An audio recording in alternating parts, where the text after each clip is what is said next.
자, 오늘은 이제 로마서 8장 말씀을 보도록 합니다. 방금 우리가 17절까지 읽었지만은 로마서 8장은 참 주옥 같은 말씀들, 귀한 말씀들이 참 많이 나와요. 예, 8장 1절, 2절 같은 경우는 제가 기억하기로도 세상 교계에 있을 때에도 담임 목사님이 설교한 게 기억이 나는데, 로마서 8장 2절은 모든 말씀 가운데서도 다이아몬드 같이 반짝반짝 빛이 나는 그런 말씀이다라고 해가지고 로마서 8장 2절을 갖다가 다이아몬드 말씀이다 라는 그런 말을 했던 게 지금도 참 근 20년 가까이 됐지만은 그게 아직도 기억나요. 그 말은, 가장 귀하다는 그 말은 어떤 면에서 보면은 마귀가 가장 장난질을 많이 칠 수 있는 말이다라는 그런 의미도 되는 거예요. 그걸 이제 먼저 제가 이렇게 꺼내는 것은 로마서 8장을 가지고 참 주옥 같은 말씀들이 많이 있지만은 이게 잘못 생각하고 잘못 깨닫고 잘못 전하면서 참 많은 오류가 있는 그런 말씀이 또한 된다라는 그런 이야기를 먼저 이제 제가 하고 시작하는 거예요. 자, 지난번에 우리 7장에서는 참 율법, 행위, 그 다음에 법에 묶인 그런 어두운 부분들을 우리가 봤었어요. 그러고 나서 이제 오늘은 드디어 이제 8장 생명의 성령의 법에 대해서 이제 우리가 나누는 거예요. 자, 1절에 가면은 그러므로 이제 그리스도 예수 안에 있는 자에게는 결코 정죄함이 없다라고 그렇게 이야기합니다. 자, 이게 이 말만 가지고 우리가 예수 안에 있으면은 나는 정죄함이 없다. 그 다음에 2절에 가면은 해방되었다. 같은 말이에요. 정죄함이 없다. 나는 이제 해방되었다. 같은 말인데, 내가 예수 안에 있으면은 나는 결코 정죄함이 없다라고 그렇게 많은 기독교인들이 이걸 갖다가 내세워요. 근데 이 말씀만 보면은 우리가 어떻게 또 할 수도 있냐면은, 예수 그리스도 안에만 있으면 우리는 죄를 지어도 정죄함이 없다고 라고 또 말할 수도 있는 거예요. 그렇죠? 네. 지금 이 말씀만 보면은. 그렇기 때문에 이 말씀이 아까도 제가 말했듯이 마귀가 장난한 거예요. 킹 제임스 버전에 보면은 여기에 한 문장이 더 더해져 있어요. 나중에 킹 제임스 버전 인터넷 들어가서 한번 찾아보세요. 거기는 그리스도 예수 안에 있는 자는 결코 정죄함이 없나니 그들은 육신을 따라 행하지 않고 성령을 따라 행하는 자다라고 라는 그 문장이 더 추가가 되어 있어요. 그러니까 정죄함이 없다라는 것은 결과죠. 결과고, 그 다음에 육신을 따라 행하지 않고 성령을 따라 행하는 그것은 과정이잖아요. 그러니까 우리가 예수 그리스도 안에서 우리는 그 과정이 얼마나 중요하다는 것을 늘 강조를 하잖아요. 그게 혼의 구원을 이루어 가는 것이잖아요. 그 혼의 구원을 이루어 가고 하는 그 과정을 온전히 거쳐야 우리가 진짜 예수 그리스도 안에 있는 자들이고 정죄함이 없는 것이고, 그 다음에 죄와 사망의 법에서 해방된 자들이다라는 그런 이야기다 말이에요. 근데 그 과정을 싹 빼버리고 우리는 예수 믿기 때문에, 예수 안에 있기 때문에 우리는 다 구원받았고 다 우리는 정죄함이 없고 다 해방되었다. 이 참 맞는 말 같아요. 맞는 말 같은데 많은 지금 수잔 자매가 이번 주 다른 옛날 교회에 있던 자매들하고 말씀을 나누러 전도 좀 하려고 가봤더니만은 그 사람들이 하는 말이, 성경을 갖다가 하나하나 그렇게 다 알아야 되냐. 우리가 예수 그리스도 안에만 있으면 우리는 다 해방되었고 제사함 받았는데 라고 이렇게 다 말한다는 거예요. 그 말이 왜 그래요? 세상 교계의 이 썩은 말씀이단 말이에요. 그게 세뇌가 돼 있단 말이에요. 그러니까 방금 이야기했듯이 그 과정을 싹 빼버리고 결과만 딱 내놨단 말이에요. 우리는 결과도 중요하지만은 그 과정이 더 중요한 거예요. 우리가 어떤 신앙생활을 하면서 가야 되는 과정, 이게 성경에서는 늘 강조하고 있다라는 것을 늘 말씀드렸잖아요. 예. 그러니까 우리가 성경을 알 때도 이런 비밀스러운 거를 잘 깨달아서 참 오류가 없어야 된다. 성경의 많은 부분에서 잘못 적용을 해가지고 성경 한 구절만 빼가지고 전체적인 흐름, 하나님의 경륜을 무시하고 그 다음에 이 성경에서 지금 말하고자 하는 그 뜻을 무시하고 한 부분만 발췌해가지고 그냥 오류를 범하는 그런 해석들이 너무나도 많다는 거예요. 내가 성령 받으면 나는 다 됐기 때문에 나는 더 이상 가르침을 받을 필요도 없다라고 하는 이런 주장, 이건 정말 잘못된 것이단 말이에요. 성경은 늘 우리가 진리로 양육되어야 된다는 것을 늘 강조하고 있잖아요. 왜 그렇게 해야 돼요? 침륜에 빠지지 않기 위해서.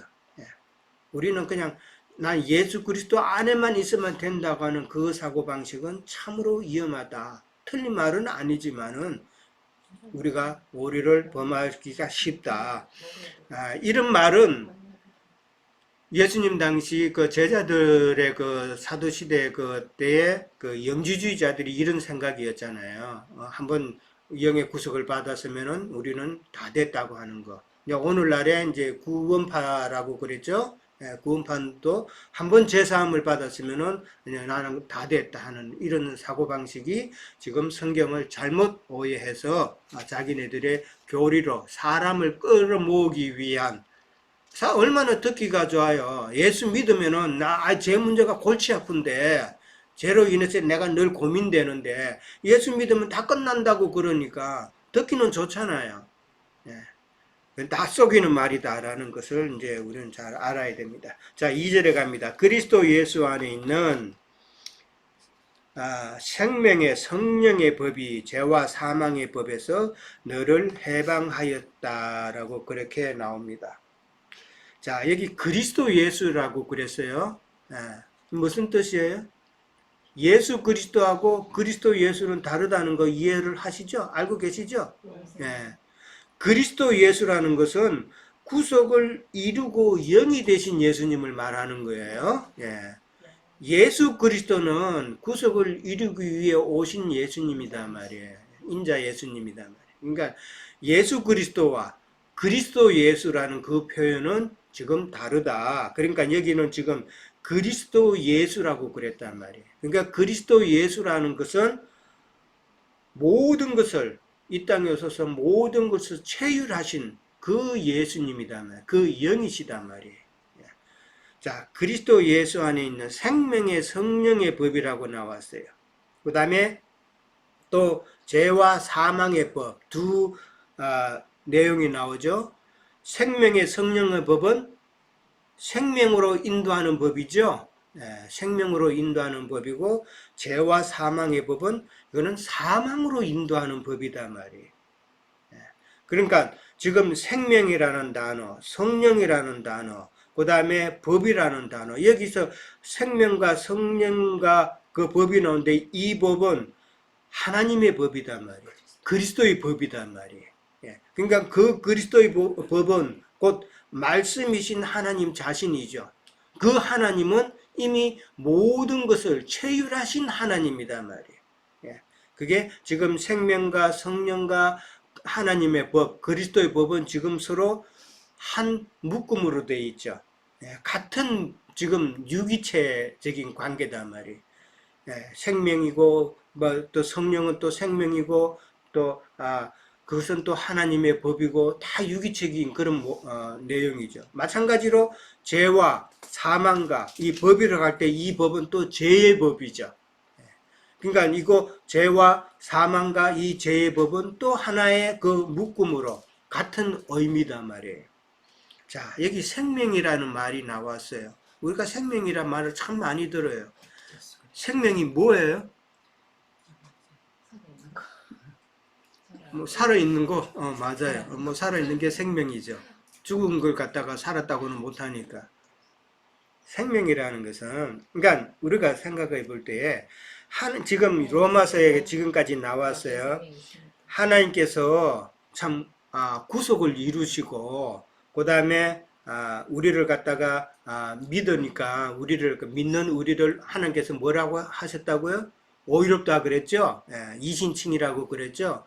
오히롭다 하시고, 그 다음에 또 우리를 화목하게 했죠. 하나님과 죄로 인해서 하나님과 원수됐던 우리를 하나님과 화목하게 했단 말이에요. 그러니까 우리를 구속하시고 우리를 의롭다 하시고 그 다음에 우리를 화목해 하신 그 목적은 무엇일까?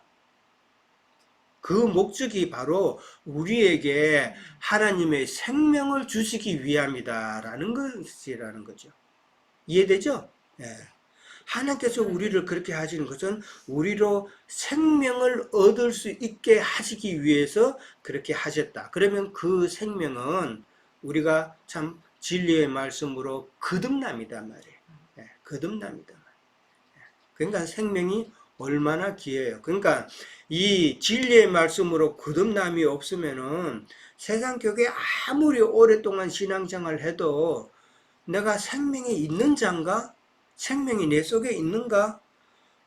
그거 생각해 보면 정말 자신 없죠. 예. 제가 세상 교계에 한 30년 이상 있다가 그 중간 단계를 거쳤어요. 중간 단계 이제 그 나선교회라는 그 중간 단계를 거쳐서 가니까 그 목사님은 이 생명이라는 말을 많이 했었어요. 그랬을 때 생명, 그럼 생명이 뭔가 참 궁금했어요. 근데 그 목사님이 생명이 구체적으로 뭐라는 말은 안 하시고 자꾸 생명을 강조해요. 그래서 생명이 내 안에 있나 생각해 봤을 때에, 자신 없더라고요. 예. 왜? 말씀을 갖다가 피상적으로만 알고 문자적으로만 알았기 때문에 그 생명의 본질이 나한테 없잖아요. 진리로, 이 말씀이 하나님께서 어떤 뜻으로 하신 말씀이다. 진리로 깨닫지 못했기 때문에 내 생명이 과연 내게 있느냐. 그거 자신 없더라니까요. 그러나 진리의 말씀을 이 말씀이 이런 뜻이구나 깨달으면은 그것이 나에게 생명이 되는 말씀이다라는 것이죠. 그러니까 참 생명이 중요한 거예요. 근데 또 성령이라는 게 나왔잖아요. 요한 1서 5장 7절에는 뭐라고 그랬어요? 성령은 우리가 잘 알죠? 성령은 진리니라고 그랬단 말이에요. 이거 외우세요. 예, 많은 사람들이 성령 받았다고 막 뭐 손뼉치고 막 뜨겁고 그것이 성령은 아니라 그건 혼치하는 거예요. 혼치하는 거. 예. 술 취하지 말라는 말이 있잖아요. 술 취하지 말라는 말이 바로 지금 잘못된 가르침, 잘못된 그런 교리로 인해서 혼취하는 것이 지금 술 취하는 것이단 말이에요. 예. 세상 나쁜 거 행하는 것이 술 먹고 취하는 것이 취하는 게 아니다라는 것이죠. 자, 성령은 진리다라고 그랬어요. 그러니까 성령, 그 진리의 역할은 뭐라? 생명의 성령의 법이라 그랬으니까 성령의 역할은 생명을 공급하는 것이다 말이에요. 그렇죠? 서로 유기적인 관계단 말이에요. 성령의 역할은 어디까지나 우리에게 생명을 공급한다. 그러니까 즉 우리는 생명을 얻기 위해서는 지속적으로 진리의 말씀, 영의 말씀을 공급받아야 된다라는 그런 말이죠. 그 공급이 끝이면은 어린아이가 태어나서 계속 영양식을 하고 음식을 먹어야 자라듯이 그 공급이 끊기면은 그 생명 얻었지만은 세골세골해지고 끝내는 죽을 수도 있죠. 이런 이치를 이해를 해야 된다. 그래서 우리는 진리와 생명의 그 말씀으로 지속적으로 공급을 받아야 그 생명의 유지가 되고 생명의 유지가 될 뿐 아니라 우리는 생명력이 자라게 되죠. 이 생명이 자란다는 말이 성경에 참 많이 나와 있잖아요. 장성한 자라는 그 의미, 그런 의미가 다 생명이 자라나야 된다는 이야기잖아요. 자, 그것을 우리는 잘 생각을 하셔야 됩니다. 자, 그 다음에 3절로 넘어갑니다. 율법이 육신으로 말미암아 연약하여 할 수 없는 그것을 하나님은 하시나니 그 죄로 말미암아 자기 아들을 죄 있는 육신의 모양으로 보내요 라고 그랬어요. 자, 율법이 육신으로 말미암아 연약하여서 율법은 육신이 연약하기 때문에 율법으로는 할 수 없는 그것이라 그랬어요. 이 그것은 무엇일까요? 이 율법으로 할 수 없는 그것은 하나님은 하신다 그랬으니까 그것은 앞에 나왔는 해방, 그 다음에 구속이단 말이에요. 율법은 할 수가 없죠. 율법이 육신과 플러스가 되면은 뭐가 돼요? 이거 행위로 가는 거예요. 행위로. 그렇죠? 율법의 그 목적은 하나님께서 율법을 주시는데 그 율법의 모든 내용은 누구를 상징해요? 예수 그리스도단 말이에요. 그러니까 율법을 주셔가지고 그 율법에 그 상징되는 예수 그리스도를 발견을 해서 오실 메시아를 믿는 믿음을 가진 자는 구원을 얻게끔 하는 것이 율법의 역할이었단 말이에요. 하나님께서 주신 목적이었잖아요. 그래서 율법을 주셨는데 그 율법을 갖다가 이 육신된 사람이 그러니까 육신으로 말미암아 그랬단 말이에요. 그 율법이 육신과 연합이 되면은 사람의 생각에 하나님의 뜻을 깨닫지 못하고 이게 행위로 간다는 이야기단 말이에요. 그 행위로 가게끔 돼 있어요. 그렇잖아요. 그래서 이스라엘 백성들이 토라의 율법을 먼저 받았죠. 토라의 율법을 받았고 난 다음에 그걸 갖다가 육신으로 자꾸 적용을 하니까 뭐가 나왔어요? 유대인의 율법이 나왔잖아요. 그러니까 그 유대인의 율법은 하나님의 말씀을 가지고 사람의 생각을 자꾸 내가지고 그 행위로 자꾸 조문을 만드는 거예요. 그러다 보니까 유대인들은 어떤 면에서 토라의 율법보다는 자기들이 만든 그 유대인의 율법을 더 중요시 할 수도 있겠죠. 그렇죠? 더 세부적이니까. 이런 결과가 나온다는 것은 오늘날 하나님께서는 이 말씀을 주셨는데 이 말씀을 갖다가 사람들이 육신으로 연합을 시켜서 이 말씀을 보면은 자꾸 뭐가 나와요? 자꾸 행위가 나오죠? 자꾸 행위가 나고 엉뚱한 방향으로 간단 말이에요. 그게 지금 유대인들이 행했던 그 행위가, 예표적인 행위가 오늘날 믿는다고 하는 사람들도 똑같이 행하고 있는 거예요, 지금. 똑같은 이치잖아요. 말씀을 주셨는데 그 말씀을 갖다가 육신으로 적용을 해가지고 하다 보니까 오늘날 뭐가 돼요, 그게? 신학이 되고 교리가 된 거잖아요. 그러니까 오늘도 예배당 가서 교인들이 설교 들으면은 사실은 생명의 말씀을 듣는 게 아니라 그들은 뭐를 들어요? 장로교에 속한 사람은 장로교 교리를 듣는 거예요, 사실은. 그렇잖아요. 나도 지금 우리도 장로교 오래 있어 봐서 알지만은 나중에 보면은 결국은 장로교 교리만 지금 배워가지고 온 거단 말이에요. 그 교리가 세뇌가 된 거다 이 말이죠. 그래서 오늘날 성경을 갖다가 하나님께서 유대인들에게 토라 율법을 주신 것 같이 우리에게 성경 말씀을 66권을 주셨는데 사실은 70권이죠. 70권을 주셨는데 각종 신학이나 교리로 만들어 가지고 그것을 가르치는 것이 오늘날 세상 교계다. 이게 유대인들과 똑같은 흐름이다라는 것을 우리는 깨달아야 됩니다. 자, 연약하여 할 수 없다 그랬으니까 왜 연약해요? 이 육체는 죄와 연합이 된 그런 상태이기 때문이다라는 것이죠. 곧 죄로 말미암아 자기 아들을 죄 있는 육신의 모양으로 보내어 육신의 죄를 정했다 그랬어요. 죄로 말미암았다라는 말은 우리가 로마서 앞에서 계속 배웠죠. 모든 사람은 죄 아래 있기 때문이다라는 것이죠. 모든 사람은 죄 아래 있기 때문에 하나님께서는 자기 아들을 갖다가 죄 있는 육신의 모양을 보내서 육신의 죄를 정할 수밖에 없었다라는 이야기죠.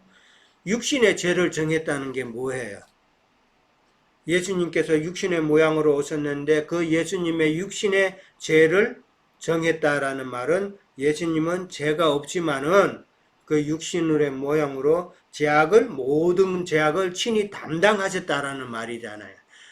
예수님께서 십자가에서 그 죄를 다 지고 담당하셨다라는 그 내용이다. 여기 정한다라는 이 말은 정한다는 말은 선고하다, 저주하다, 판단하다 이런 말이단 말이에요. 근데 그 의미가 참 죄 지은 사람을 정확하게 판단해가지고 판단하는 것은 뭐 옳은 일인데 여기 정하다는 이 말은 잘못 판단하다는 그런 의미단 말이에요.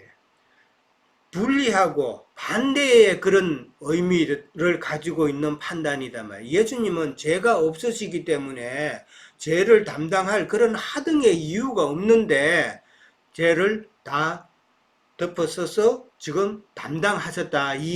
정했다는 이 정했던 거는 참 그거 죄가 없으시기 때문에 아무런 그런 담당할 이유가 없는데 담당하셨다라는 그런 의미다라는 것이죠. 네. 자, 육신의 모양이라는 말은 이제 성육신했다고 그러죠. 인카네이션이라 그러죠. 네. 성육신 인카네이션이라 그러는데 히브리서 4장 15절 한번 찾아볼까요? 히브리서 4장 15절 356절에 보면은 자, 찾았어요? 자, 다 읽어봅니다. 우리에게 있는 대제사장은 우리의 연약함을 동정하지 못하실 리가 아니요 모든 일에 우리와 똑같이 시험을 받으신 이로되 죄는 없으시니라. 자, 여기 우리의 연약함을 동정하지 못하실 리가 아니다는 이 동정이란 말은 우리의 연약함을 다 체휼하셨다는 말이단 말이에요. 우리의 연약함을 다 체휼하셨고 모든 일에 우리와 똑같이 시험을 받으셨다라고 그랬단 말이에요. 그러니까 육신의 모양으로 오셨다라는 이야기죠. 그러나 죄는 없으시다라고 그랬다는 거예요. 죄는 없으시기 때문에 육신의 죄를 정한 그 자체가 이거는 잘못된 판단이었다라는 그런 의미다라는 것이죠. 자, 그 다음에 4절에 갑니다. 4절에 가면은 육신을 따르지 않고 그 영을 따라 행하는 우리에게 율법의 요구가 이루어지게 하려 함이니라 그랬어요. 그러니까 하나님께서 그렇게 자기 아들을 죄 있는 육신의 모양으로 보내고 육신의 죄를 그렇게 짊어지게 하시고 하신 것은 육신을 따르지 않고 그 영을 따르는 우리에게 율법의 요구가 이루어지게 하기 위해서 그렇게 하셨다라는 이야기죠. 지금 문맥은. 자, 여기 지금 육신을 따르는 내용이 나오고 그 다음에 영을 따르는 내용이 나와요. 육신에 따르는 거, 그러니까 육신을 따른다는 것은 육신을 따른 행위를 말하는 것이에요. 지금 그 다음에 영을 따라 행하는 것도 마찬가지로 영을 따라 행하는 행위단 말이에요.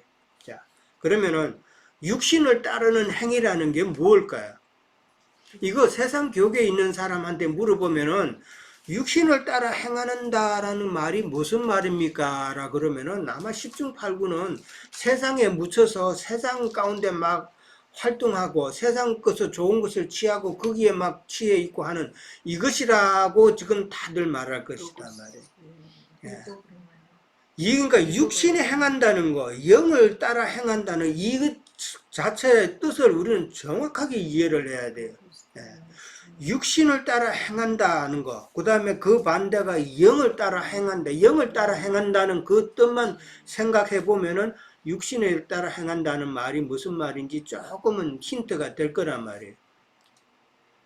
그럼 영을 따라 행한다는 말이 뭐예요? 하나님과 더불어 영 안에서, 그러니까 진리 안에서 신앙생활 하는 것이 영을 따라 행하는 것이다 말이에요. 이거다 말이에요. 그러니까 예수 그리스도 안에서, 그러니까 영 안에서, 진리 안에서, in truth, in spirit이다 말이에요. 그 안에서 신앙생활 하는 것이 영을 따라서 행하는 신앙이다라는 말이에요. 그러면은 육신을 따라 행한다는 말은 그 영을 따르지 않는 것이죠. 왜 영을 따라 행하지 않아요? 말씀을 갖다가 영으로 깨닫지 못했기 때문이잖아요. 육신은 하나님이 떠난 존재죠. 하나님이 떠났다는 말은 하나님의 영의 말씀이 없다라는 이야기다 말이에요. 하나님의 계시가 없으니까 뭘로 자꾸 해요? 모르니까 유대인이 했던 것처럼 뜻을 모르니까 자꾸 자기 생각으로 사람의 생각이나 판단이나 행위로 신앙생활 하는 것이 바로 육신으로 행하는 것이다 말이에요. 세상 풍조를 따라서 막 세상 것 마음대로 즐기고 하는 이것이 육신을 따라 행하는 말이 아니다라는 말이에요. 이해됐어요? 네. 이 내용을 분명히 우리는 이해를 해야 된다.